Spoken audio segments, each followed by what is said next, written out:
noite aqui. Então vamos embora. Então, gente, é o seguinte, a nossa live de hoje é sobre polo aquático. Tá? A gente fez uma pequena mudança aí na ordem, né? Por causa de problemas técnicos, o Jefferson está como host aí. E a ideia aqui é a gente falar um pouquinho da modalidade polo aquático, porque, enfim, a federação é a Federação Cearense de Desportos Aquáticos e não Federação de Natação. Então, a gente sempre gosta de frisar que nós damos apoio a todas as modalidades que estão ativas e procurando reativar aquelas que não estão com muita força, tudo dentro do possível.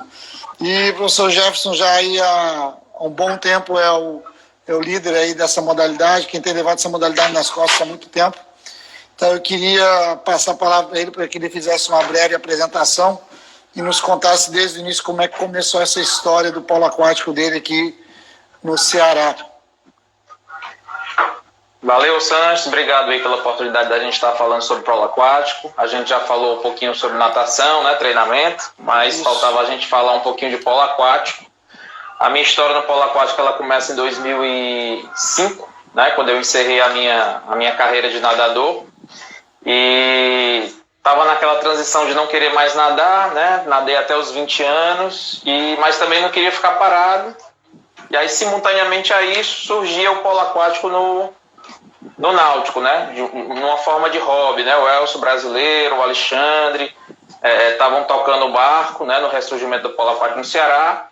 Eu cheguei aí para um coletivo lá na extinta BB, na Beira-Mar, né? E aí logo depois o polo aquático veio para o Náutico, né? Em caráter de hobby mesmo.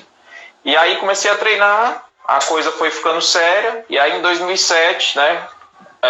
Simultaneamente ao momento que eu me formava em educação física, como era um hobby, né? E tinha necessidade de ter um treinador, porque a coisa estava crescendo, caiu no meu colo ali aquela missão de ser treinador de polo aquático sem muita experiência, né? Sem praticamente experiência nenhuma. Então a gente meio que aprendia ao mesmo tempo que ensinava, né? Mas a gente teve a sorte de ter uma geração aí de nadadores, né, que foram para o polo aquático, que são os jogadores que fizeram toda essa história aí do polo aquático cearense nos últimos 13 anos, e que na época eles resolveram entrar no polo, e aí foi o gatilho realmente da gente ter uma ascensão meio que meteórica dentro do esporte, né? Então, hoje eu sou formado em Educação Física, pós-graduado em Treinamento Esportivo, sou mestrando em Ciência do Desporto, sou técnico de natação em polo aquático, né? Polo aquático desde 2007, atualmente sou docente da Estácio, sou coordenador adjunto do curso de Educação Física e coordenador do curso de pós-graduação de Biomecânica e Fisiologia do Exercício, né? Então a gente tem uma experiência dentro como treinador, né?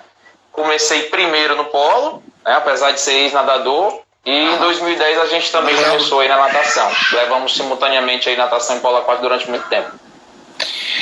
Você falou que a ascensão foi meteórica naqueles primeiros anos, e eu lembro bem, quando vocês criaram o polo aquático dentro do Náutico Atlético Cearense, vocês começaram realmente do zero.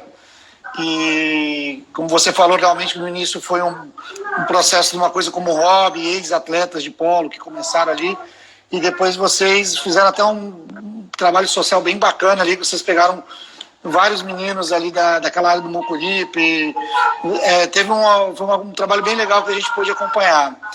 E dentro dessa ascensão meteórica, quais os títulos mais importantes que vocês conquistaram? Porque a gente sabe da dificuldade que é de competir com os clubes de fora, né? Até por causa de estrutura, principalmente do Sudeste. Mas a gente lembra bem que teve vitórias importantes. Eu queria que você nos contasse um pouquinho sobre isso.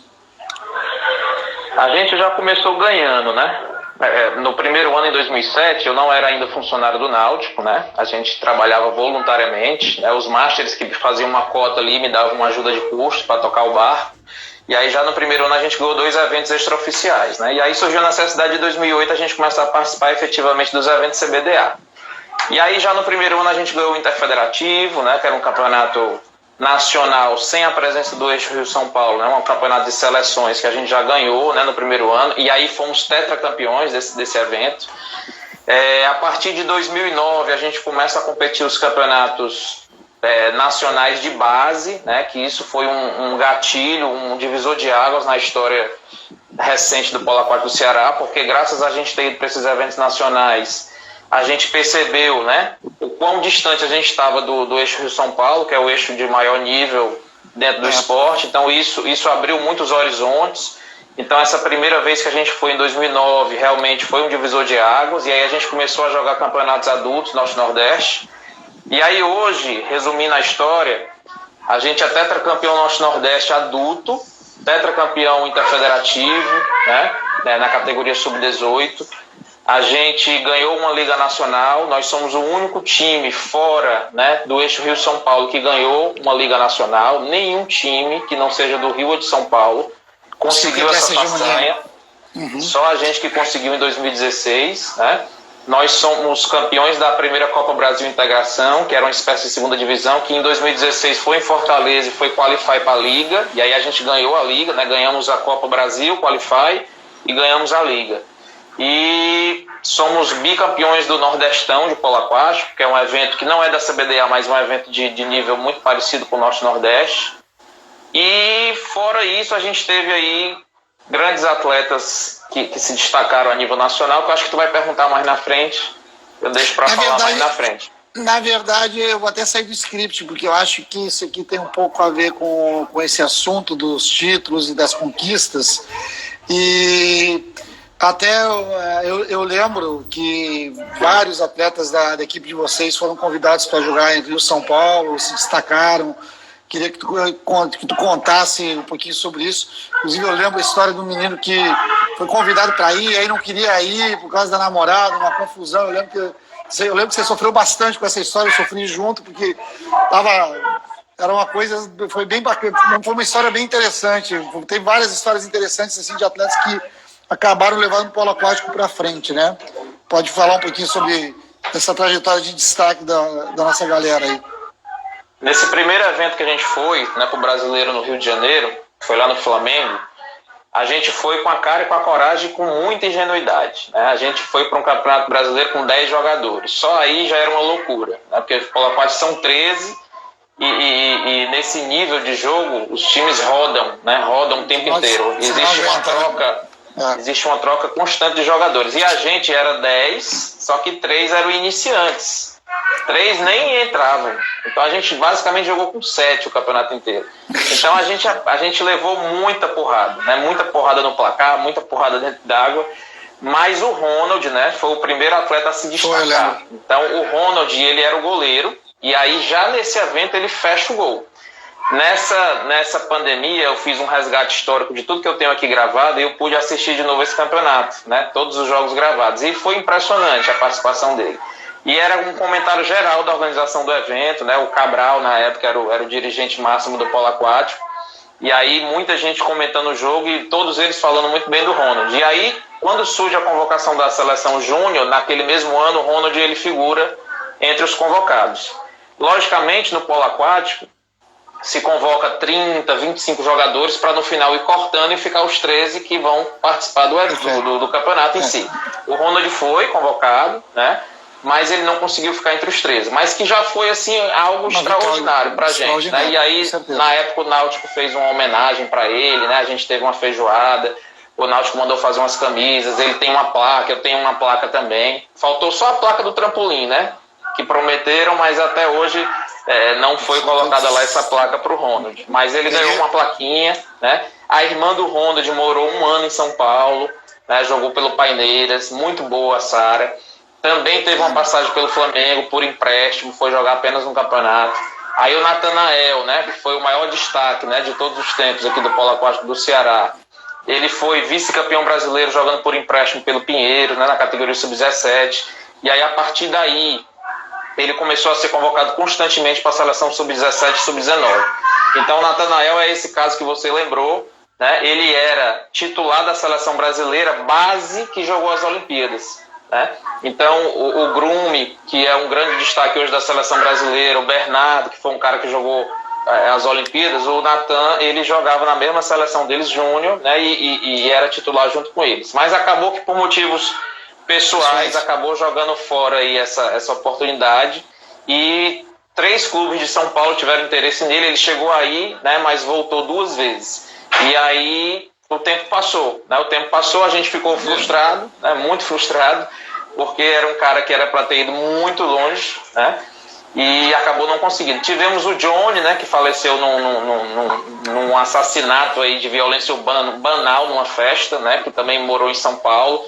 O João Filho, irmão do Natan, também morou em São Paulo um tempo. O Alano morou em São Paulo um tempo, que era um goleiro mais jovem.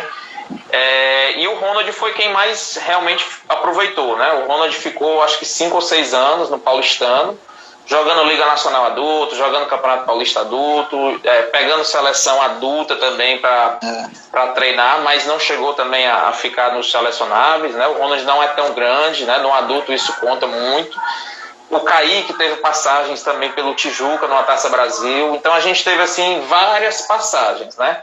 Várias passagens. Mas quem realmente aproveitou mais esse momento de ir para fora foi o Johnny, o Ronald e o Alano, né? 2 goleiros e o Johnny jogador de linha. E o Natanael era de longe o que tinha mais potencial, né?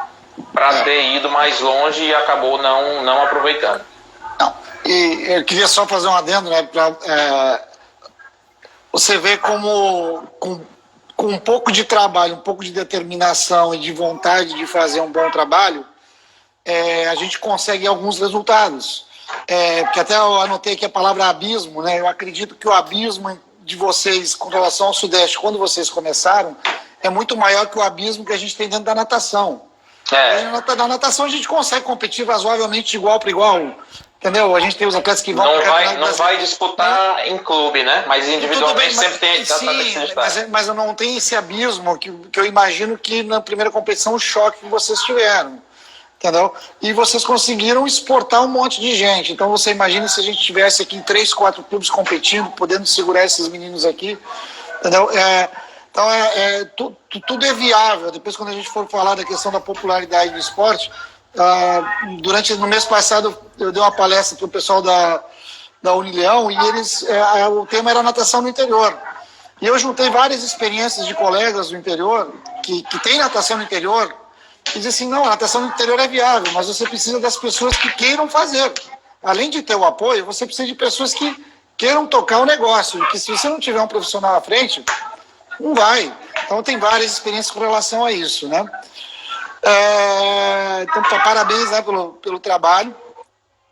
Mas, assim, falando especificamente do polo aquático, certo? Então, assim, a gente comentou, né, que o polo aquático não é dentro das modalidades aquáticas, uma modalidade muito popular em termos de tamanho, de quantidade de atletas, em número de clubes, é extremamente restrito ao sudeste do Brasil. Tem gente até que diz que polo aquático é coisa do sudeste, né? Que aqui no Ceará não dá certo, que não funciona. Tenta fazer o jogo contrário. A gente acredita que qualquer modalidade ela pode ter um sucesso aqui. O próprio nado sincronizado, que é uma modalidade também difícil, enquanto teve à frente a Jamile, fugiu o nome? A Sani, exato. As duas à frente, a coisa andava, então falta os profissionais, às vezes falta um pouquinho de apoio dos clubes. Mas o polo aquático, ele tem uma fama de ser um esporte extremamente violento, sabe? Um esporte de bola violento, e que reúne, às vezes, ex-atletas desgarrados ou desajustados nas suas equipes de natação, certo?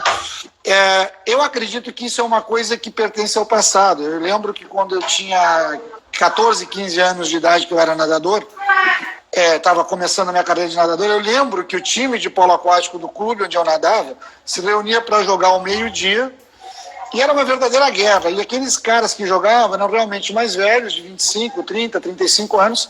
Os caras eram grandes, marrentos, brigões de rua, os caras que bebiam, os caras que já tinham sido expulsos do clube 3 vezes, que nenhum técnico de natação mais queria na sua equipe, e realmente era uma horda de gente que realmente causava problemas. Eu acho que isso é uma coisa que vem do passado e se transportou para cá, porque hoje é um esporte de altíssimo rendimento, certo? É um esporte reconhecido mundialmente, que se joga com toda a segurança, né? Você tem equipamentos de segurança, etc., né? Logicamente é um esporte de contato, como outros, como basquete, sei lá, hóquei sobre o gelo, É um esporte de contato, não tem para onde correr, mas tem regras que evitam a violência. Então, eu queria que você falasse um pouquinho sobre essas situações do polo aquático aí. Só voltando um pouquinho rapidamente, o polo aquático ele é praticado em praticamente todos os estados do Brasil, mas é como tu disse, no nosso sincronizado aqui ele só durou enquanto tinha pessoas abnegadas à frente, né? Então o polo aquático ele é muito parecido nesse sentido fora do eixo de São Paulo. Então lá em Pernambuco tem um cara chamado Passarinho, que é muito importante, lá em Belém tem o Maurício, que ele é muito importante, e que se esses caras resolverem sair, provavelmente o polo aquático poderá morrer naquele estado. Aqui não é diferente, né? Eu e o Wilson fazemos tudo, né? Mas eu diria que hoje, se eu saísse, seria bem complicado de ter qualquer continuidade, né? Até porque os atletas estão muito acostumados comigo, são mais de 10 anos juntos, a gente que toca esse bar, né? Então a ideia realmente é que a gente comece a ter mais pessoas. E aí, indo para o lado que tu falou aí da violência, é inegável, né? É inegável essa fama, realmente o polo aquático tem essa fama. Mas eu acho que a gente nunca soube trabalhar essa imagem, né? A gente tem esportes extremamente viris e violentos, né? Que são um sucesso de marketing e de entretenimento, como por exemplo as lutas, o UFC, por exemplo. Exato. Onde a regra permite que eu agrida realmente o adversário. Exatamente. Então o polo aquático ele é viril, assim como o handball, assim como o rugby. O rugby parece uma guerra e eu acho irado, né? Eu acho irado assistir o rugby porque ele parece uma guerra. Então a gente tem que saber trabalhar essa imagem de virilidade. Agora, o polo aquático tem o rigor da regra. Eu não posso agredir o meu adversário. A regra pune, né? Então a gente tem que saber trabalhar essa virilidade, né? Eu chamo de violência aquilo que ultrapassa o limite da regra, que são as agressões.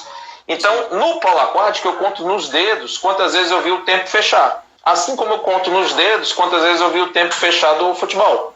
Né? Não é comum, mas às vezes acontece. Então o polo aquático não é diferente. Agora, o polo aquático tem muito mais contato que o futebol, por exemplo.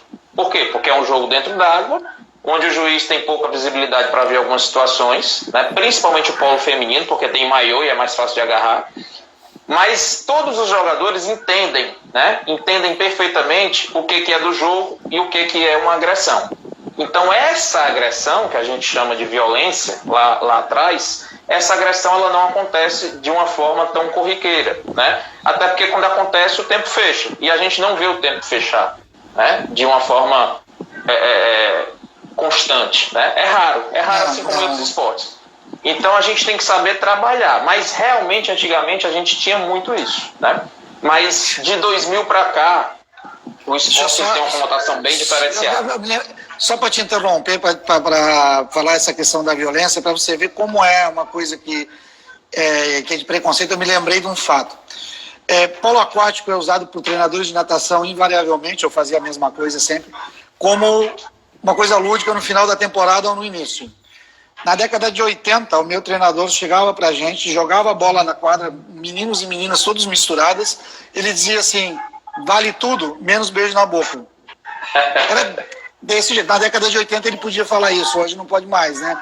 Mas era desse jeito, você estava com a bola, pulava 3 meninos em cima de você. A mentalidade já era essa, né? A mentalidade era se agarrar, se brincar, entendeu? Era aquela hora que todo mundo brincava e ninguém jogava.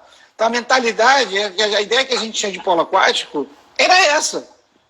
Era uma brincadeira sem regras, entendeu? E não é, né? E eu fiz até um texto agora recente falando dessa questão. Será que é violento? Então a gente tem um esporte que é considerado... a gente tem um esporte que é considerado o mais extenuante de todos, né? Devido a ser na água, devido a eu ter contato físico exagerado entre os jogadores, ser viril, né? E eu ter 30 segundos para atacar num campo de 30 metros. Então o handball, a quadra é 40, o basquete, a quadra é 30 mais ou menos, mas não tem... Mas é correndo. O basquete tem 24 segundos, né? Mas o handball não tem, é só o jogo passivo ali que faz a bola reverter. O polo aquático é 30 metros nadando. E 30 segundos. Então você leva 15 segundos para nadar, para chegar no ataque, e você só tem 15 segundos para fazer a jogada. Então, como a gente trabalhar isso do ponto de vista de marketing? Os atletas de polo aquático são super atletas, porque é o esporte mais extenuante, muito contato físico, e os caras só têm 15 segundos para definir o jogo, porque eles têm que nadar o tempo inteiro. Então a água é o maior adversário, né? Eu tenho o meu adversário e tenho a água que é o maior adversário. né? E é um jogo extremamente complexo do ponto de vista tático, né? Então a gente tem que saber trabalhar melhor e não negar a virilidade, porque a virilidade pode ser muito bem vendida do ponto de vista de entretenimento. Os highlights do polo aquático, que são aquelas imagens submersas, aquilo ali vende. As pessoas gostam de ver aquilo ali, né? Assim como no rugby, no futebol americano, aquelas jogadas que o cara sai voando. Faz parte do espetáculo, né? Então a gente tem que saber trabalhar isso. Mas agressão, violência, briga é raro da gente ver, né? E uma vantagem para o polo aquático, menos lesivo do que todos esses outros esportes que eu falei, por ser jogado na água, né? Então é bem menos lesivo do que o rugby, do que o futebol, do que o handball, né? Do que o futebol americano. Certo. Mas, assim, a gente falou que ele não tem essa popularidade toda, né? Até porque a gente não tem provavelmente trabalho de base que tem na Europa ou até no top, que é a Hungria, né? Um dos países top, Hungria, Itália, se não me engano também, né? Mas assim, eu lembro que eu viajei vários anos com as delegações brasileiras do Comitê Paralímpico, então eu visitei muitos parques aquáticos na Europa, públicos, e em vários lugares você vê assim, escolinhas de polo aquático para crianças jogando polo aquático. Isso é uma coisa que aqui a gente não vê. E, de novo, voltando ao passado, né? Parece que, via de regra, o jogador de polo aquático é o desgarrado, é aquele nadador que o técnico não quer mais, o técnico de natação não quer mais, ele manda para o polo aquático. Está dando trabalho, é desajustado, é indisciplinado, ou não está rendendo, ou não rende, ou é ruim mesmo, não tem talento para natação, então vai jogar polo aquático. É como se fosse uma outra opção. E, infelizmente, isso é uma coisa que a gente tem. E uma outra coisa que eu queria que você falasse também é dessa concorrência, de você não poder fazer as duas modalidades, dessas vaidades que existem. O cara tá, outro nada, outro joga polo, entendeu? Porque querendo, num certo nível, lógico que não nível olímpico, você não vai ter um cara que vai ser campeão brasileiro de natação e jogador de polo aquático ao mesmo tempo, mas no nível mais competitivo nosso aqui, daria certo. Então, por que a gente não tem atletas de polo aquático, entendeu? Gente em massa, assim, por que a gente não consegue treinar esses meninos? De alguma forma aconteceu alguma coisa no passado. Eu sou de 2005 para cá, né? De alguma forma foi construída uma imagem negativa, né, no polo aquático dentro dos clubes, e eu creio que a culpa é do polo aquático, né? E existe uma rixa, né, com a natação. Então, essa fama que o polo aquático tem, de alguma forma reflete até hoje, né? Mas assim, na minha experiência, né, lá, o polo aquático, a sua maior popularidade é na Europa, né? Na Hungria, por exemplo, morreu agora recentemente um jogador que foi tricampeão olímpico, e o enterro dele parecia a morte do Ayrton Senna, né? O enterro do Ayrton Senna aqui no Brasil, para você ter ideia da dimensão do que é o polo aquático lá no leste europeu. O rugby, por exemplo, também é um esporte europeu, mas se a gente pular aqui do lado na Argentina, a gente vai ver que a Argentina é uma potência do rugby. Então não é impossível, né? O Brasil não é porque o esporte é europeu, não poderia ter alto nível aqui no Brasil. O handball feminino conseguiu ser campeão mundial, né, do Brasil. Então é possível a gente fazer, mas existe essa intriga realmente aí, essa competição, natação e polo aquático. Mas na minha experiência, que eu tive a sorte de ser treinador de natação e polo aquático ao mesmo tempo, o Natanael ele era top 8 do Brasil em todas as provas que ele nadava, né, o Natanael.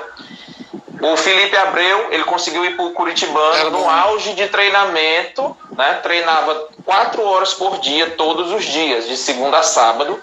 Era 2 horas de natação, 2 horas de polo aquático. A gente até brincava com ele que o expediente dele no náutico era maior do que o do seu Nonato, né? O piscineiro. E ele treinava intensamente natação, intensamente polo aquático. O que eu fazia? Quando a competição de natação estava mais próxima e era foco, eu dava uma aliviada no polo, mas ele não deixava de treinar. E quando a competição principal era do polo, eu dava uma aliviada na natação, mas nem tanto, porque no polo a gente tem o costume de setar porrada neles até a véspera. Na natação não, tem um polimento, tem todo aquele protocolo que a gente segue. Então, normalmente nas competições de natação importantes, alvo, eu dava uma aliviada no polo. Ele treinava menos dias na semana, mas ele não deixava de treinar. E dessa forma ele conseguiu se destacar. Então eu tinha vários atletas de natação e polo aquático que faziam as duas modalidades juntas e que quando era para dar tempo, na competição de Juazeiro, num brasileiro de categoria, no Norte-Nordeste e no Cearense Absoluto do final do ano, eles davam tempo.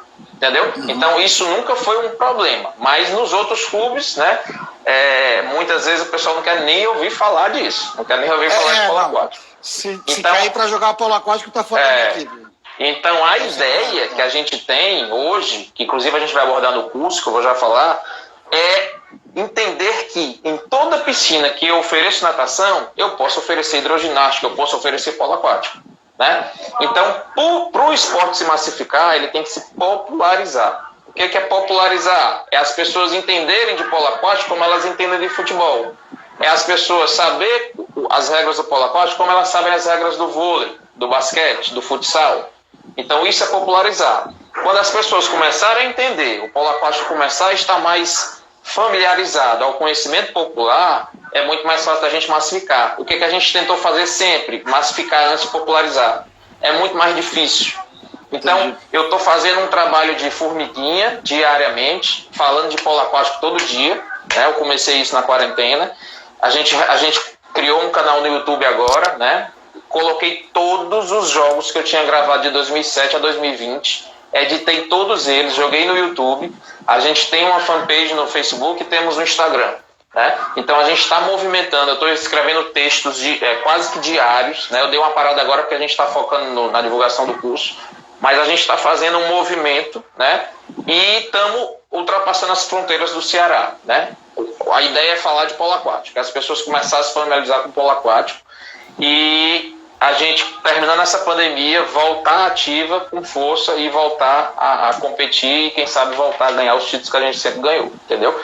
Então, mas a gente tem que popularizar, as pessoas têm que entender. Eu me lembro que durante toda a minha trajetória, todas as entrevistas de televisão, a primeira pergunta é: o que é polo aquático? Aí eu tinha que dizer o que era o polo aquático. Né? Eu não preciso falar o que é natação quando eu vou dar uma entrevista. Não. Nenhum repórter me pergunta o que é natação. Mas no polo aquático era a pergunta mãe. Começava a reportagem assim: o que é o polo aquático? Explica pra gente. Vou te dar um exemplo disso. Eu trabalho em escola pública e quando chove, a minha quadra ela vira uma piscina. Aí um dia eu fui brincar com as crianças, que já deveriam saber o que é polo aquático, crianças pequenas, que a gente espera que tenham conhecimento, para tu ver como não é popular. Ah, vamos jogar polo aquático. Eu disse: o que é polo aquático? Espera aí que eu vou explicar. O que é polo aquático? Para que eu vou explicar para vocês o que é polo aquático. Entendeu? Porque eles não sabem, nunca ouviram falar, então se não tem essa popularidade.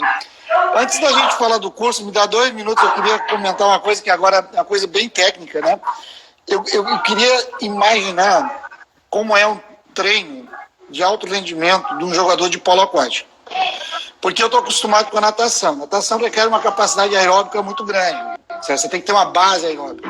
Então eu imagino, eu fico tentando imaginar que o jogador de polo aquático, além dessa capacidade aeróbica e dessa capacidade de um limiar anaeróbico bom para, sei lá, para aguentar 15 dias de jogos, uma semana de jogos, um jogo atrás do outro, para ter uma recuperação boa, para aguentar um jogo inteiro. Mas da mesma forma, Sanches, eu tive jogar polo aquático. Eu tive um probleminha no áudio. Repete aí do começo, eu peguei só a partir de 10 segundos para trás aqui. Tá, não. Não, assim, eu fico tentando imaginar como é um treino de alto rendimento de polo aquático, certo? Porque eu tenho conhecimento da natação. E assim, o que me parece é que o jogador de polo aquático ele tem que ser muito completo.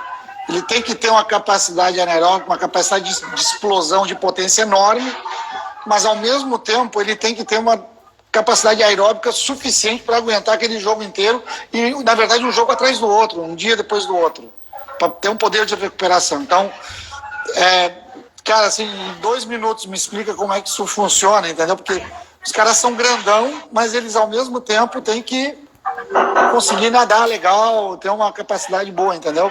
Você não pode ser só forte. Cara, os times hoje treinam muita natação, né? Muita natação. Tu não tem noção assim de quanta galera treina natação. Então, se tu pegar qualquer atleta de polo aquático de ponta, ele consegue treinar numa equipe de natação. Logicamente tá dando crawl. Se for cobrar outros estilos, fica bem complicado. Mas a galera nada muito, né? a parte técnica ela é muito intensa, né, misturada com a parte física, né? Mas na nossa realidade aqui, a gente competia 3 campeonatos no ano. Então eu conseguia fazer um macrociclo muito parecido com o que eu fazia na natação, porque eu acabava tendo competições de final de semana. Mas no alto nível, onde se compete mais, né, um jogo por semana, se assemelha muito à preparação do futebol, por exemplo, né? Entendi. Onde você acaba tendo uma alternância de jogo, recuperação, treino, jogo, recuperação, treino. No meu caso, não. Eu conseguia fazer uma preparação a longo prazo para jogar final de semana, né? Então a gente fazia uma preparação bem parecida com a natação. Mas aí era um dia mais focado na técnica, um dia mais focado no tático, mas todo dia físico. E esse físico incluía natação. Sempre a primeira meia hora, 1 hora de treino era natação, mas não a natação, né? Uma natação voltada para o polo aquático. Logicamente a gente fazia alguns tiros assim, bem natação, mas boa parte daquela natação é baseada no que se faz dentro do esporte. Mas tem que dar uma rodada aeróbica na natação também para poder segurar. Mas eu fazia tanto rodada aeróbica como rodada anaeróbica na natação. Sim, entendeu? Estímulos variados, né? Entendi. E aí todo dia tinha físico. E aí eu alternava técnico e tático todo dia, né? A valência que todo dia tinha era o físico, né? Todo dia tinha que trabalhar o físico e natação, e eu alternava um dia técnico e um dia tático, né? Normalmente o dia tático, os treinos coletivos, que a gente fazia pelo menos 2 vezes na semana, né? 2, 3 vezes na semana, e o coletivo pega muito, né? Pega muito, porque é o exercício mais específico que existe, é quando você está jogando um coletivo, e aí tornar o coletivo mais próximo do jogo era a grande dificuldade. Por quê? Porque aqui no Ceará só tem a gente. Então, se eu não conseguir transformar o coletivo próximo da realidade do jogo, o meu treino não vai servir nada, porque eu não tenho nem adversário aqui contra quem treinar. Então, tu imagina aí as estratégias que eu tinha que fazer no dia a dia. Então, às vezes, eu fazia vista grossa na arbitragem, eu deixava o jogo ficar mais pegado, eu trabalhava com a mentalidade dos caras de se estressar, eu deixava o cara bater no outro, né? Fazer uma falta mais dura, fechava os olhos, para ver se chegava na realidade do jogo. Por quê? Porque eu não tenho campeonato, eu não tenho time. Então eu mexia com a adrenalina deles, eu mexia com, bora, o WhatsApp, esse time aqui vai ser contra esse, bora, começa as provocações no WhatsApp, chega lá na hora do coletivo, eu quero ver o bicho pegar. Quem perder vai arrumar, quem perder vai armar todas as raias, tirar as traves, fazer todo o trabalho. Lógico, então a gente criava situações para instigá-los, parecido com aquela venda da luta no UFC, né, que os caras fazem antes, para gerar audiência e gerar bem-vindo, né? Tem que causar. Então a gente tinha essas estratégias aí. Meus atletas master, no ideal, às vezes costumam fazer isso também. Quando vai ter uma série mais forte, eles ficam se provocando durante o dia para chegar de noite lá e ver quem vai fazer melhor. Mas vamos mudar de assunto aqui. Então, com tudo isso que a gente falou, é preciso que a gente comece a dar formação para as pessoas, né? Eu sei que vocês estão bolando aí um webinar de polo aquático. Eu queria saber como é que surgiu essa ideia e o que vocês estão programando para isso, que você me desse mais informações a respeito do como é que isso vai funcionar, quais os objetivos de vocês. Sanches, eu sempre tive vontade de fazer curso, né? Você é testemunha nas reuniões de treinadores, a gente sempre levantava a bola de fazer capacitação no interior, desenvolver natação no interior, seminários, palestras, enfim. E a minha empresa, a Possuem Assessoria, ela tem, né, no seu estatuto a possibilidade da gente estar criando eventos esportivos e cursos, né? Então, eu e o Wilson sempre tivemos essa vontade, né? E aí a pandemia, eu vou sair outro da pandemia, do ponto de vista profissional. Tá me servindo muito a pandemia, né? Eu tô tendo uma overdose de ideias, me capacitando num monte de coisa. E aí, cara, sendo professor universitário e dando aula nessas ferramentas remotas, a gente está expert em usar a ferramenta, né? Então, surgiu a ideia, né? A gente fez o curso de maratonas aquáticas. Você não tem noção dos elogios que nós recebemos dos alunos, né? Ótimo. Foi muito além das expectativas, né? Você topou de imediato, né, chancelar. E aí, por que não fazer o polo aquático, né? O da natação foi um sucesso, a Ione participou, o Wesley participou, eu e o Vils, né? E aí, eu tenho um grande amigo lá em Belém, que é o Maurício Bittencourt, que ele é quem puxa o bonde, né, literalmente, lá em Belém. E o Maurício também é professor universitário, é mestre, tá cursando doutorado. E aí a gente, nesse bate-bola de levantar o polo, de tornar o polo mais científico, de gerar discussão, gerar inquietude, aí eu cheguei pro Maurício, é o seguinte, eu fiz um curso de maratonas aquáticas, vamos fazer um de polo. Aí na hora ele topou. E aí a gente começou a ter uma overdose de ideias, né? Overdose de ideias, e aí surgiu, vamos falar de quê? Vamos falar disso, quem vamos convidar? E aí começou, só sei que em 2 dias já estava todo esquematizado o curso, né? E aí a gente vai falar um pouquinho de tudo e a gente já está com uma visão a longo prazo, né? A gente vai falar um pouquinho de tudo agora e aí para os próximos a gente vai especificar cada etapa, né? A gente vai fazer um módulo mais específico para cada etapa que a gente está falando agora. Então a gente vai falar um pouquinho da iniciação ao treinamento, né? Então a gente convidou aí pessoas de todo o Brasil, né? Eu vou estar palestrando, vou estar falando desse case de sucesso do polo aquático do Ceará nesses últimos 10 anos, porque nós somos o time mais vencedor do Norte Nordeste nos últimos 10 anos. Apesar da gente não ter contra quem jogar aqui, a gente conseguiu isso, né? O Wilson vai falar um pouquinho da experiência dele do Colégio Militar e do Cuca, onde ele trabalhou com poucas condições e ele conseguiu fazer muitas adaptações, e a gente vai falar dessa questão mercadológica, o Wilson vai estar falando disso. Se oferece natação, por que não oferecer polo? A gente vai tentar vender o polo como um serviço, como outro qualquer, não necessariamente a gente vai falar de rendimento, porque a gente sabe que a natação mais praticada é a natação que não é rendimento, é a natação fitness, é a natação saúde e qualidade de vida, e por que não polo aquático? Né? Então a gente vem com essa pegada. A Paula Bittencourt, ela é natural de Santa Catarina, mas ela tem um projeto excepcional lá em Jundiaí, que é o projeto Tibum, onde ela usa o polo aquático como meio para se aprender a nadar. O fim dela é a natação, mas ela utiliza o polo aquático como meio para se aprender a nadar. É um projeto fantástico, ela vai estar falando sobre isso também no primeiro turno de palestra.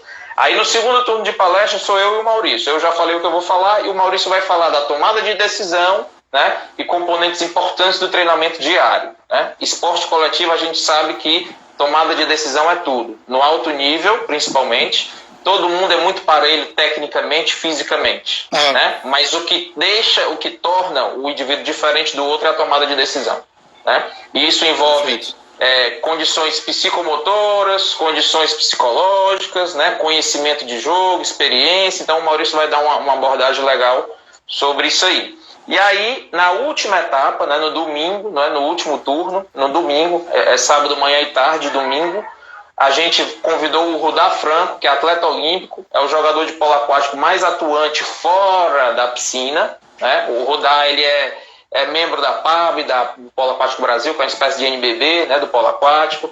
Ele era membro da CBDA, representante dos atletas. O Rudá está sempre participando de lives, de eventos. Ele é um cara extremamente atuante. E ele vai falar desse magnífico ciclo olímpico que a gente teve, né? O Brasil conseguiu ser muito bem ranqueado nas Olimpíadas, conseguiu uma medalha de bronze na Liga Mundial.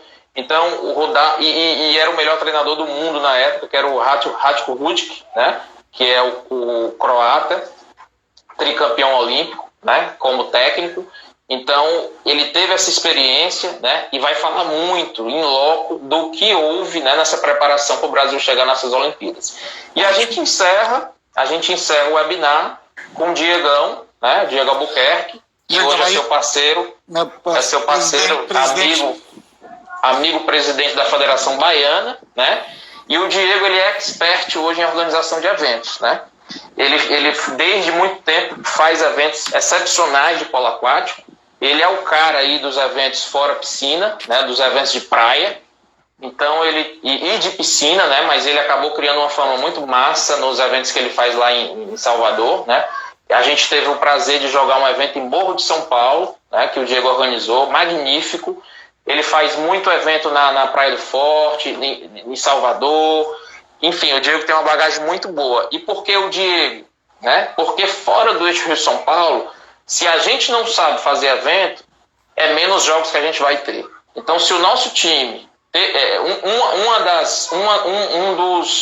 Um dos culpados do nosso time ter um bom desempenho nos últimos 10 anos foi o fato de eu fazer eventos aqui em Fortaleza. Eventos extraoficiais. Então a gente tinha um circuito aberto de polo aquático, que a gente chamava times do Brasil inteiro de segunda divisão, e a gente organizava eventos aqui. Cansei de fazer eventos na base. Desafio Ceará Paraíba, Desafio Ceará Rio Grande do Norte, circuito aberto de polo aquático sub-18. Então eu fiz muitos eventos aqui, sem ter a expertise, mas tendo a vontade de fazer, e deu certo. E o Diego tem essa expertise. Então eu acho que foi fundamental, né, a gente ter jogado mais, porque participamos de mais eventos, para chegar no nível que a gente chegou hoje, entendeu? Então é fundamental que o próprio treinador, ou o clube, ou seja lá quem for que tome as rédeas, aprenda a fazer eventos, né? Então o Diego fecha o curso falando um pouquinho de política esportiva e principalmente de organização de eventos, né? Então esse curso é de 12 horas, né? Vai ter a certificação da federação, né?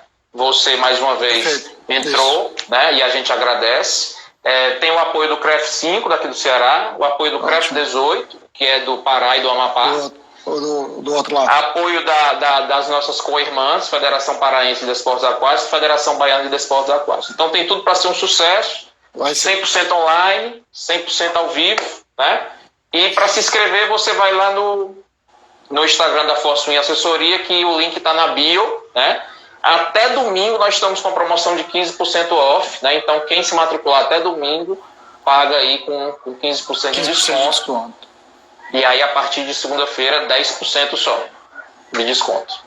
Tá. O meu, para mim travou aqui as pessoas que entraram. Eu tô com 4 pessoas desde o início e não mexeu mais. Tem pergunta? Tem pergunta? Tem alguma coisa? Porque eu não vi nada aqui que travou para mim total. Para mim travou também. Agora eu tô vendo aqui. Aqui só tá o Alexandre, o Elione, o Wilson e eu. Quem quiser fazer pergunta, faz agora aí, pessoal.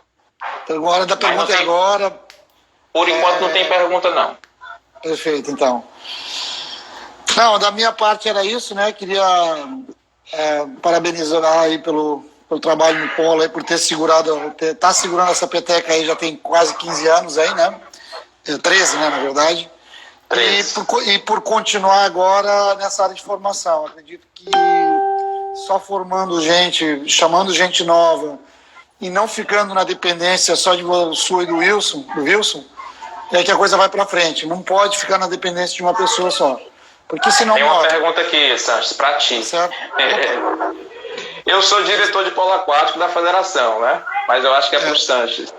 O Gabriel Della Casa, que é nosso atleta que está morando na Austrália. Ele fala aqui qual é o plano da federação com polo aquático, né? Acredito que é a longo prazo, né? Curto prazo, longo prazo.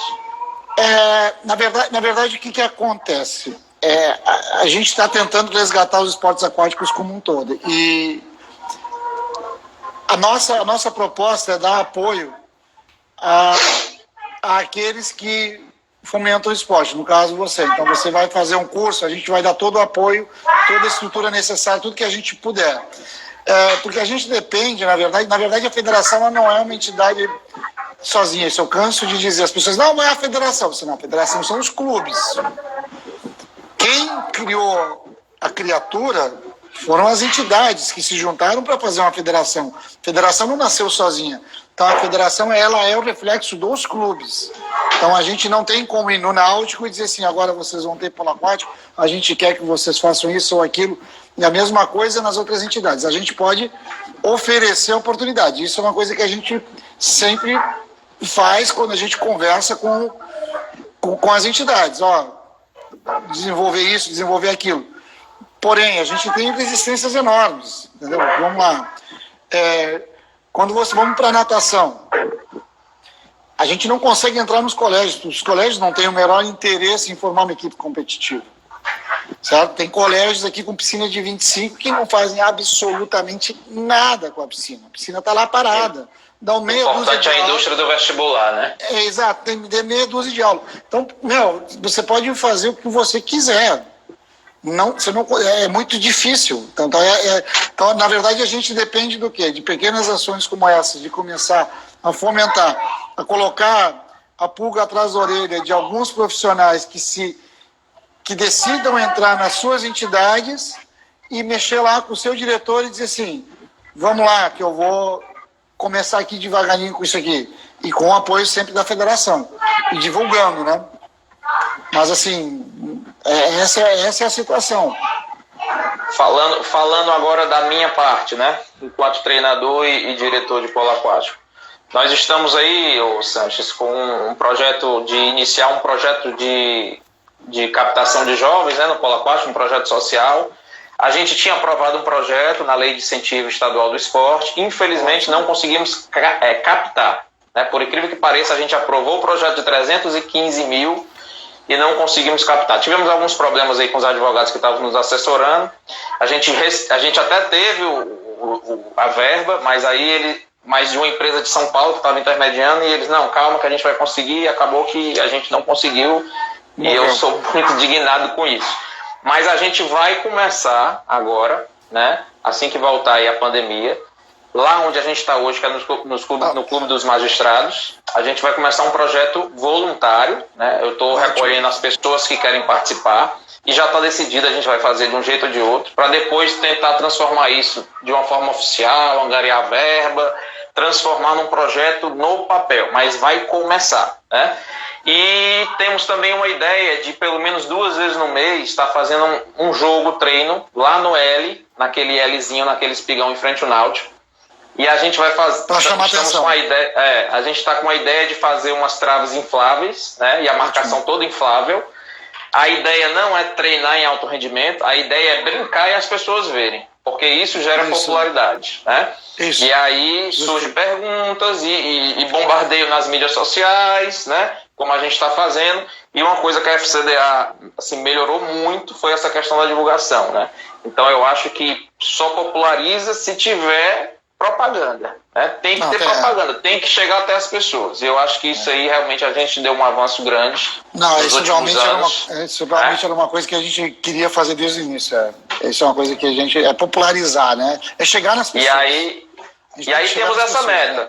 Temos essa meta, manter o time que é atual bicampeão Norte-Nordeste, seguido, nós somos, manter esse time, né? E realmente começar um trabalho de base que a gente nunca teve. Apesar de eu ser treinador de natação, eu pegava alguns atletas de natação que queriam conhecer o polo aquático, não era uma renovação constante, eu não tinha vários times de base, nunca tive, né? Mas a gente tinha ali 3, 4 entrando todo ano, e assim a gente conseguiu fazer. A partir do momento que eu saí do Náutico, complicou e muito essa questão da renovação. Então esse projeto ele se faz necessário pela longevidade do esporte no Ceará, porque todo mundo está ficando mais velho, todo mundo começa a trabalhar, todo mundo começa a ter outras obrigações, vira pai, vira mãe, viaja, vai morar fora, e aí a gente fica refém de poucos atletas, né? Refém no bom sentido.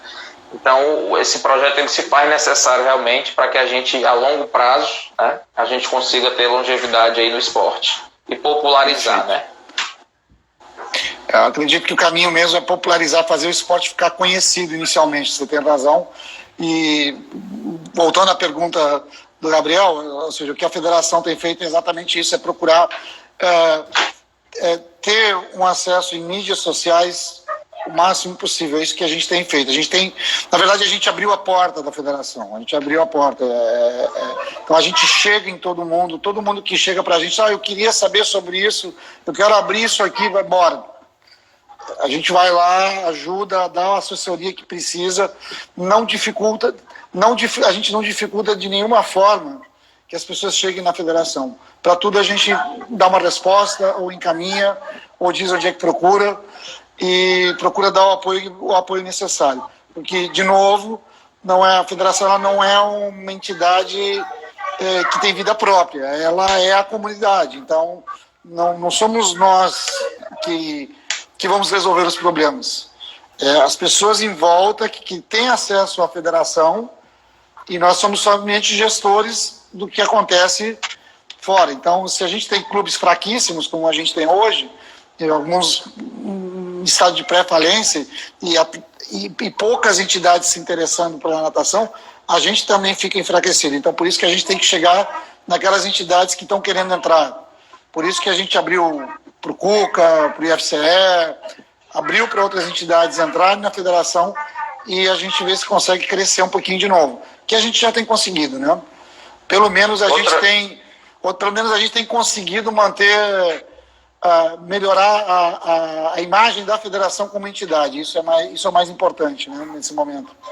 Outra coisa importante é que o CFO finalmente vai começar a funcionar, né? Ele já está na ativa. Eu fiz a seleção, eu passei na seleção. Independente de ser chamado ou não para trabalhar lá, Sanches, assim que passar a pandemia, eu quero conversar contigo para a gente tentar usar aquele espaço com o polo aquático. Eu só vejo vantagem. Nem que eu entre como voluntário no primeiro momento, o que a gente precisa é usar a estrutura. Por quê? Porque é muito simples para a gente se aliar ao CFO. O CFO vai receber um time, que é o time mais vencedor do Norte Nordeste nos últimos 10 anos. A possibilidade da gente se manter em evidência é grande e a gente pode estar atrelando o nome do time ao CFO e em troca a gente ter a estrutura e eu poderia até começar como voluntário. O que importa é a gente estar usando aquele espaço, né? Então, o Adriano que está lá, né, é o superintendente, é uma pessoa que eu sou bem relacionado. Mas vamos ver o que acontece. Independente disso, a gente tem uma piscina hoje, que a gente tem uma parceria, né? A gente vai fazer acontecer aonde for, né? Mas se a gente conseguisse usar o CFO, né, seria realmente um divisor de águas aí para a gente ter uma estrutura assim, realmente de primeiro mundo, né? Para a gente poder desempenhar aí o treinamento de uma forma mais eficaz. Então, falta bem pouquinho aqui, acho que falta 3, 4 minutos, né, para a gente encerrar. Queria tuas considerações finais, certo? Para a gente encerrar aqui e partir para outra, né? Vamos lá. Agradecer aí mais uma vez, a gente tá na live, é importante, né? Eu acho que esse movimento não pode parar pós-pandemia, né? É muito fácil as pessoas acompanharem, elas acompanham no carro, em casa, fora de casa. Então eu acho que é algo que veio para ficar. A gente tem que continuar esse movimento sempre, né? Tá discutindo sempre. E agradecer, né, pela gente ter falado de polo aquático, que é importante para mim, né, e para o esporte no Ceará. Poucas pessoas sabem dessa trajetória bacana que o Ceará tem, né, e isso muito me envaidece, porque falar da minha história profissional é falar do polo aquático, inevitavelmente, né? Eu sou da natação, surgi na natação, falar da minha história é falar de natação também, né? Mas eu sou o Jefferson do polo aquático e da natação, né? Algumas pessoas e outros Jefferson do polo aquático, mas eu sou o Jefferson do polo aquático da natação. Mas hoje a gente está falando de polo aquático. E só para encerrar, só para deixar bem claro sobre o curso, lá no Instagram da ForSwim Assessoria, 4Swim Assessoria, ForSwim Assessoria, @ForSwim Assessoria. Lá na descrição, lá na bio, né, na página inicial, tem um linkzinho fixo que você vai lá e se inscreve no curso, 15% de desconto até domingo, né? Na outra semana 10% e na última semana valor cheio. Então quem quiser pegar um valor bacana aí, a forma de pagamento é depósito e cartão de crédito, então bem tranquilo, vai ser um sucesso com certeza, porque o time que a gente montou é um time bacana, é um time bem especializado e eu tenho certeza que vai ser um sucesso assim como foi o outro. E agradecer mais uma vez a federação por chegar junto, né, e apoiar aí a causa. Ok? Beleza, a federação que agradece a iniciativa de vocês e não desista da modalidade, pelo amor de Deus, mantenha a chama acesa, tá certo? Apesar das dificuldades. Obrigado, a gente que agradece por você manter a modalidade aí em curso junto com o Visso, tá bom? É uma peleja grande, mas o amor é muito grande também. Valeu. Obrigado. Valeu, Santos. Obrigado. Boa noite a todo mundo.